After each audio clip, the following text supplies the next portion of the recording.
क्या आपको पता है इंडियंस और साउथ कोरियंस का रिश्ता बहुत पुराना है?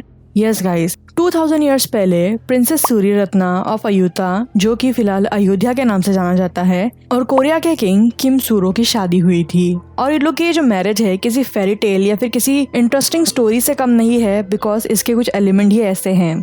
तो गाइस, इस वीडियो में मैं आप लोगों को बताने वाली हूँ कि how princess Suryaratna got married to Korean king Kim Suro. तो लेट्स गेट स्टार्टेड। तो ये स्टोरी स्टार्ट होती है 2000 ईयर्स पहले, अराउंड 42 AD इन अयोध्या किंगडम। अयोध्या किंगडम में किंग की एक डॉटर होती है 16 ईयर्स की, जिसका नाम होता है सूर्यरत्ना। तो जब सूर्यरत्ना अराउंड 16 ईयर्स की होती है, उसके फादर को, किंग को, सपने में गॉड का कमांड आता है, गॉड का ऑर्डर आता है कि उन्हें उनकी डॉटर को कहीं दूर आइलैंड पे भेजना होगा वाटर के through to get married to Kim Suro, जो कि अपनी ब्राइड को ढूंढ रहा है। तो ये ड्रीम देखने के बाद किंग ऑफ अयोध्या ये सारी चीजें अपनी डॉटर सूर्यरत्ना को बताता है और उसे कहीं दूर भेजने के लिए प्रिपरेशन स्टार्ट कर देता है।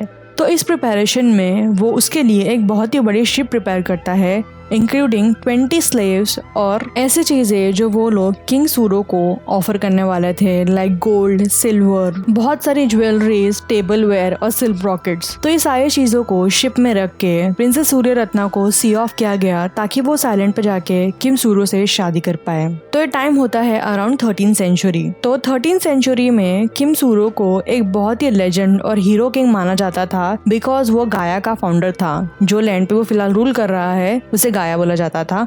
और यहीं पर प्रिंसेस सूर्यरत्ना आ रही होती है। तो एक बार किम सूरो को सक्सेस मिल जाती है तो उसके कोर्टियर मल्टीपल मेडन लाते हैं और उसे बोलते हैं कि इनमें से किसी एक को एज अ वाइफ वो चूज कर ले टू गेट मैरिड। बट किम सूरो सभी मेडन को रिजेक्ट करके ये बोलता है कि उसकी वाइफ हेवन से सिलेक्ट होगी और उसे गॉड का कमांड मिलेगा, इसीलिए वो इनमें से किसी से भी शादी ऐसे नहीं कर सकता। और वो ये बोल के अपने चीफ को कमांड देता है कि वो हॉर्सेस एंड शिप लेके पानी के किनारे जाए, बिकॉज कोई तो आने वाला है वाटर के थ्रू। मतलब किम सूरो को अंदाजा हो जाता है कि उसकी जो वाइफ है वो वाटर के थ्रू ट्रेवल करके आने वाली है। तो बाय द टाइम प्रिंसेस सूर्यरत्ना, जो पिछले 2 महीने से वाटर के थ्रू ट्रेवल कर रही है to reach that particular island, उसे एक आइलैंड पे बॉन्डो ट्री दिखता है जो 3000 ईयर्स में सिर्फ एक ही बार ब्लूम होता है। तो वो उस चीज को एज अ साइन लेती है और उस आइलैंड पे अपनी शिप को रोकती है, और ये आइलैंड होता है गाया का। तो प्रिंसेस सूर्यरत्ना का शिप जब उस आइलैंड पे होता है, किम सूरो के भेजे हुए लोगों को दिख जाता है कि रेड कलर की कोई शिप आई है, उस पर रेड कलर का फ्लैग लगा हुआ है। तो जैसे ही वो लोग देखते हैं कि कोई शिप आई है, वो लोग शिप के लोगों को इंक्लूडिंग प्रिंसेस को शोर तक एस्कॉर्ट करते हैं। बाय द टाइम वो लोग किंग को इन्फॉर्म करते हैं कि लोगों का अराइवल हो चुका है।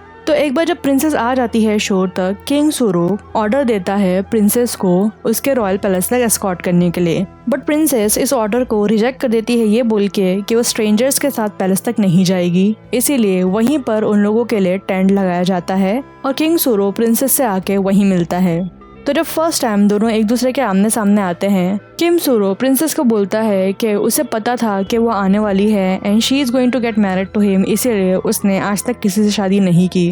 और प्रिंसेस को भी पता होता है कि ये हेवन का ऑर्डर है कि उसे उससे शादी करना है। तो जब एक दूसरे को लोग मिलते हैं और ये चीज कंफर्म हो जाती है कि they are going to get married to each other, princess Suryaratna को हो हुआंग का नाम दिया जाता है और हो उसका फैमिली नेम बन जाता है।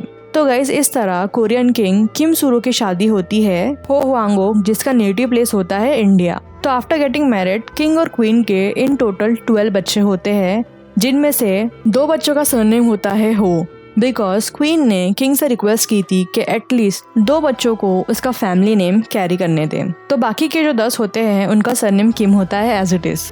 तो गाइज, ये थी स्टोरी ऑफ प्रिंसेस सूर्यरत्ना और किंग किम सूरो। तो guys, look forward to my next video, बिकॉज मेरा नेक्स्ट वीडियो भी इसी टॉपिक से रिलेटेड रहने वाला है कि ये स्टोरी कितनी क्रेडिबल है, वेदर ये रियल स्टोरी है या फिर एक सिर्फ टेल है। और मैं एक और चीज उसमें डिस्कस करने वाली हूँ कि वेदर प्रिंसेस सूर्यरत्ना अयोध्या से बिलोंग करती थी, जो कि अयोध्या है, या फिर अयोध्या जो कि पुराने जमाने का तमिलनाडु था, उधर से बिलोंग करती थी। बिकॉज ये बहुत बड़ा डिबेट है, तो मैं इस पर थोड़ा सर्च करूंगी और एक वीडियो बनाऊंगी।